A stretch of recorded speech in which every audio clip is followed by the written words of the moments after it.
turma, tudo bem com vocês? Chegando para mais uma aula da nossa disciplina. Eu espero que, na medida que vocês forem assistindo o vídeo, façam as anotações de vocês, daquilo que não ficou claro, as dúvidas que surgiu a partir do conteúdo, tá certo? Então, vamos lá para mais uma aula da nossa disciplina. Lembrando também que as dúvidas e a curiosidade é que move a ciência. E outro ponto para a gente destacar é que a gente vai ter nos nossos encontros os momentos para partilhar as dúvidas e o que consegue compreender a respeito de cada conteúdo, tá bom? Então, vamos lá? Olá, sétimo ano, tudo bem com vocês? Chegando hoje para mais uma aula da nossa disciplina de Ciência da Natureza e hoje a gente vai estar revisando os conteúdos relacionados a calor e temperatura, que eu notei que alguns de vocês ficaram com algumas dificuldades, não conseguiram acompanhar ao conteúdo conforme a gente veio estudando nesses dias. Então, para revisar e reforçar o conteúdo, eu vou estar aí propondo uma revisão a respeito dele. Primeiro, a gente vai tentar aí relembrar e compreender os conceitos de sensação térmica, temperatura e calor. Primeiro, o que é sensação térmica? Não tem quando a gente faz atividade física, né, os exercícios físicos, em um dia frio, por exemplo, a gente vai sentir calor. Se o dia estiver quente e uma brisa soprar, a sensação de calor vai diminuir. Isso é o que a gente chama de sensação térmica, ou seja, é a percepção subjetiva da temperatura por uma pessoa. Nossa pele, ela tem uma série de sensores de temperatura que a gente chama de termorreceptores. E essas células, elas são distribuídas por toda a pele. São essas células especializadas em perceber as variações da temperatura, promovendo assim as diferentes sensações térmicas que a gente sente. Então, a percepção da temperatura ela é influenciada pela temperatura do ambiente e também por outros fatores, como a temperatura do corpo, da umidade do ar e a velocidade também dos ventos.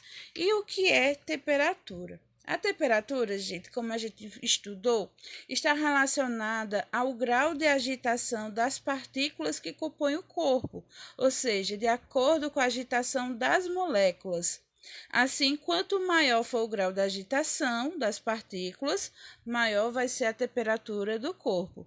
E para medir a temperatura de um sistema, a gente utiliza os aparelhos que a gente chama de termômetros. Então, os termômetros, eles ajudam a dar um valor numérico, né?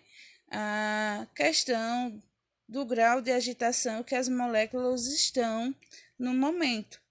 Se elas vão estar com menos movimento ou não, né, diante da sua agitação, e esse valor vai ser representado a partir dos termômetros ao verificarmos a temperatura.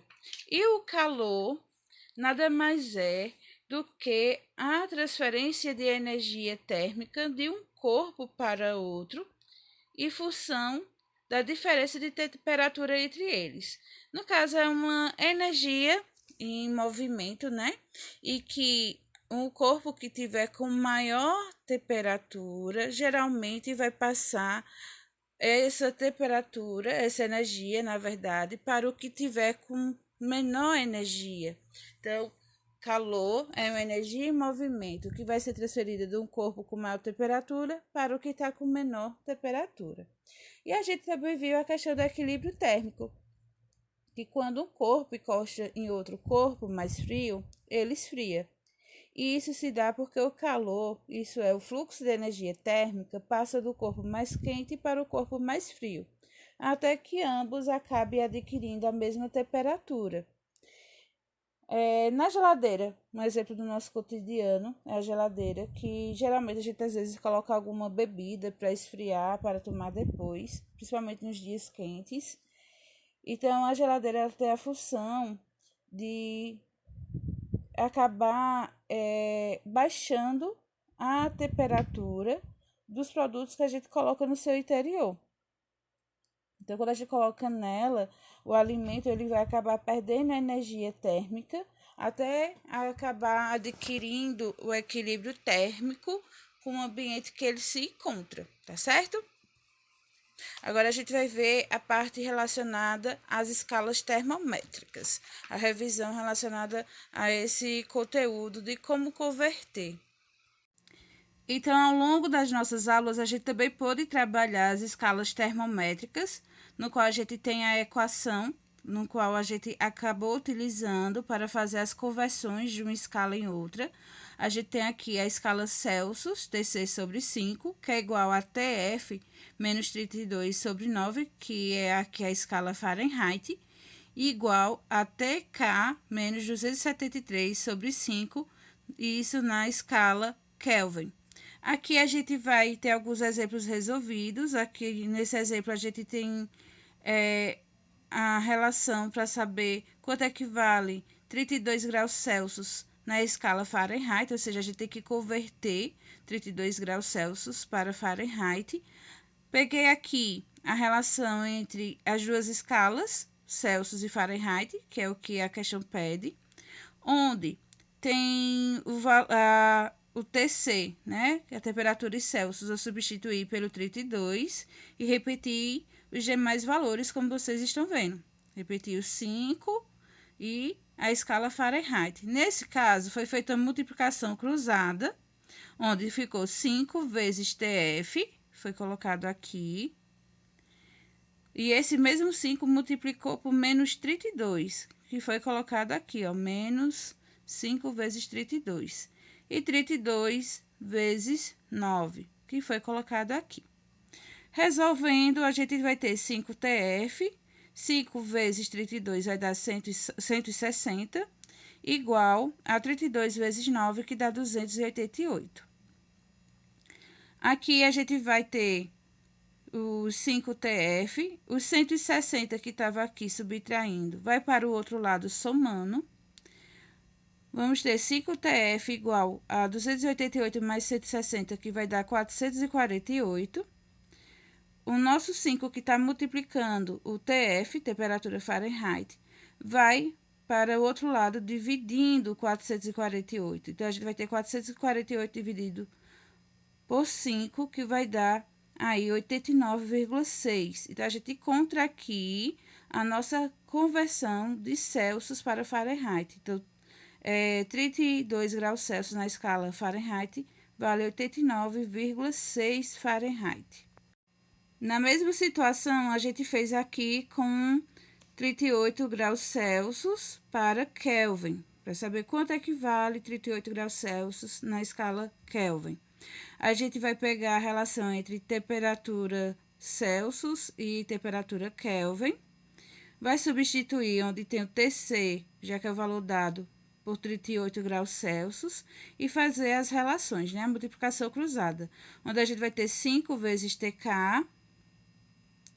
Esse 5 também vai estar multiplicando por menos 273, igual a 38 vezes 5, que foi colocado após a igualdade desse lado aqui.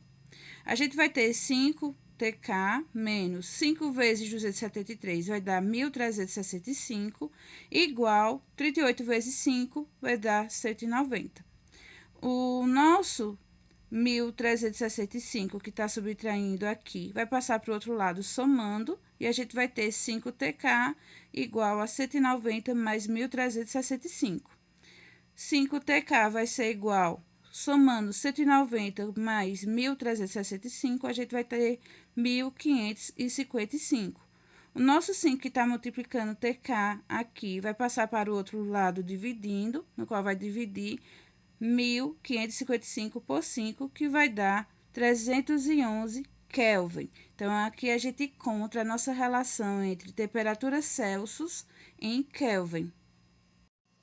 Nesse próximo exemplo, a gente já vai ter a relação de Fahrenheit para Celsius. Em sala de aula, a gente não fez nenhuma conversão desse tipo, mas se dá da mesma forma praticamente das demais. A gente vai ter a relação da temperatura Celsius com a escala Fahrenheit, ambas escalas aqui. A gente vai substituir o 80 Fahrenheit na escala Fahrenheit, onde vai estar aqui. E aí a gente vai fazer a subtração. 80 menos 32 vai dar 48. E aí depois a gente faz a multiplicação cruzada, onde a gente vai ter TC vezes 9 e 48 vezes 5.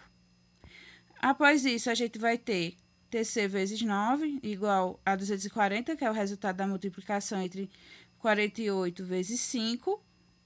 TC, o 9, que está aqui, multiplicando, vai passar para o outro lado, dividindo os 240. Então, a gente aqui, ao isolar TC, a gente encontra o valor de temperatura Celsius, que é de 26,6 graus Celsius.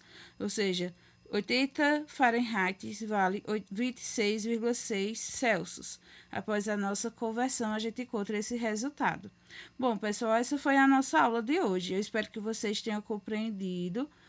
Vocês podem pegar esses exemplos, fazerem novamente numa folha de caderno, verificar aí o que tem de certo, o que vocês podem ter errado, voltar no vídeo até aprender. A gente vai ter atividade também relacionada a esse conteúdo para vocês aí aprimorar mais os conhecimentos de vocês, tá certo?